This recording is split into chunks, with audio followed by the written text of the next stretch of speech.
Hello students, good morning. So today we will continue our topic,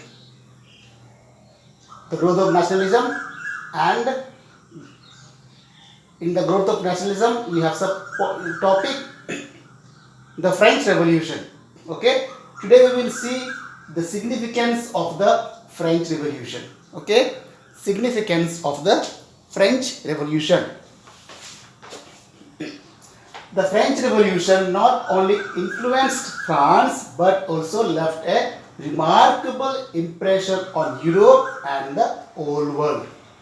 So, this French Revolution, it not only influenced France, okay, it not only influenced France through its revolution but also left a very remarkable impression, okay, on Europe and as well as to the whole world. The ideals of the revolution, okay, the ideals of the revolution: liberty, equality, fraternity, and democracy. This brought about a political awakening in Europe and all over the world. So, what were the ideas? Liberty, equality, fraternity, and democracy. This brought about a political awakening in Europe and all over the world. Second point, it awakened the spirit of nationalism. Okay, this French Revolution awakened the spirit of nationalism, which paved the way for the unification of Germany and Italy. Because of the French Revolution,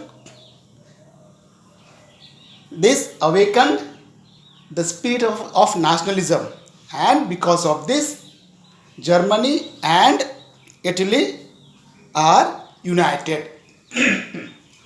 It popularized the concept of democracy and led to the emergence of constitutional monarchy in many countries in place of absolute monarchy. So, this French Revolution is popularized the concept of democracy. Okay, it popularized who? French Revolution. It popularized the concept of democracy and led the emergence of constitutional monarchy in many countries in place of absolute monarchy. It separated religion from politics and stood for secularism. So, earlier political and religions were almost together, but through this French Revolution, it separated religion from the politics and stood for secularism. France under Napoleon. So now France is controlled by Napoleon the Bonaparte. Okay, Napoleon the Bonaparte. Okay. Napoleon, a man of humble background, began his career as a lieutenant in the French army. So Napoleon, he started, okay, his journey as a lieutenant in the French army. He successfully defended the National Convention against the attack of the mob. So when mob was attacking the National Convention, Napoleon defended successfully with what? The National Convention. He also defeated its enemy.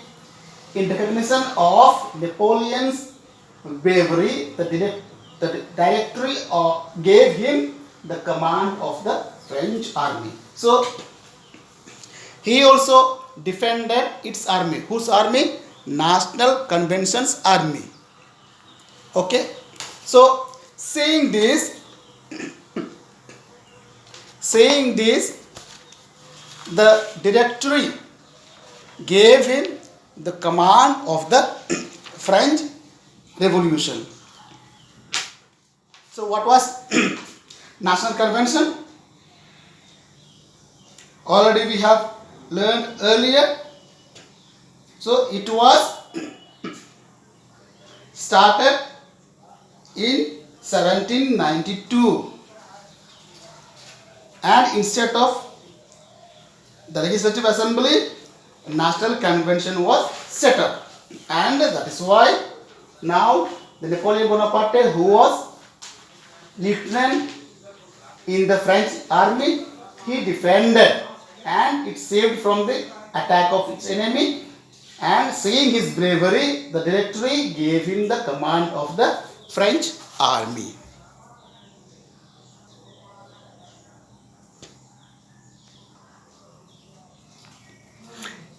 In 1796 to 97, Napoleon won victories against Austria and Sardinia, and then he proceeded against Egypt and Syria with a view to strike at the power of the British. So, in 1796 to 97, Napoleon won victory against Austria and Sardinia, and now he proceeded against Egypt and Syria. And in his view, what was there?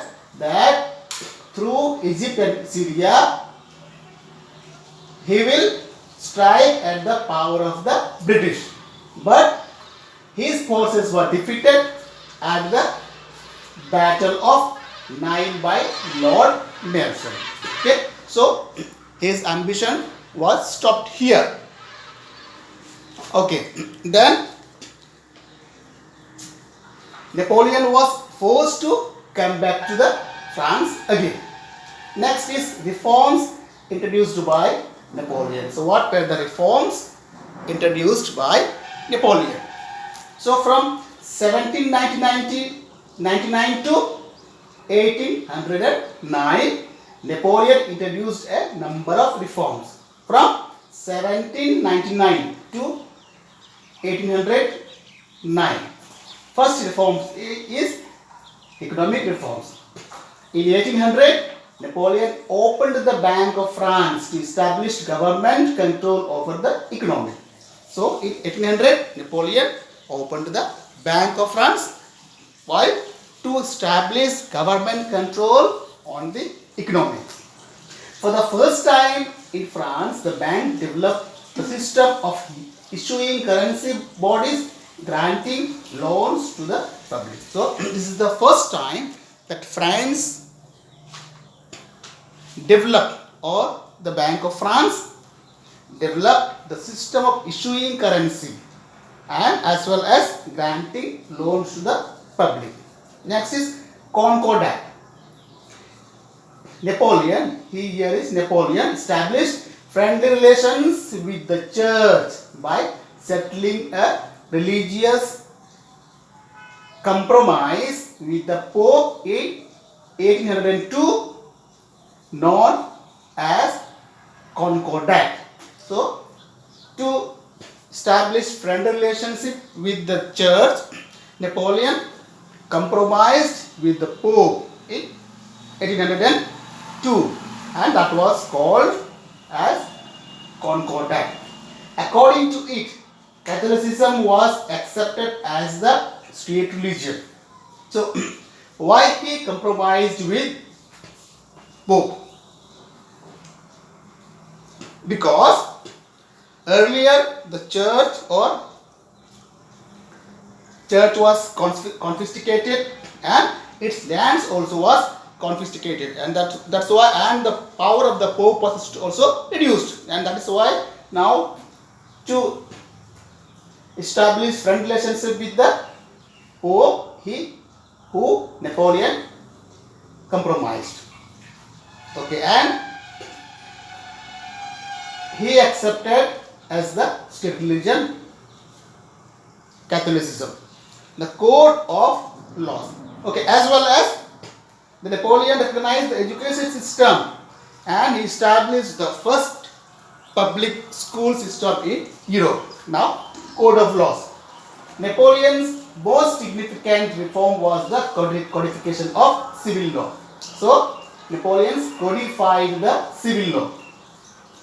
He prepared a code of laws called Napoleon's Code of Laws. So, the code of laws which was prepared by Napoleon was known as Code of Laws. It abolished all privileges, established social equality, and introduced trial by jury. This code became the basis of the French legal system of in future. So he abolished the privileges. So earlier there were a class system. So he abolished the privileges of the higher classes and established social equality. Okay, established social equality, and he introduced trial by jury. So culprit were trial by jury, and this code later on became the legal system of France. Okay.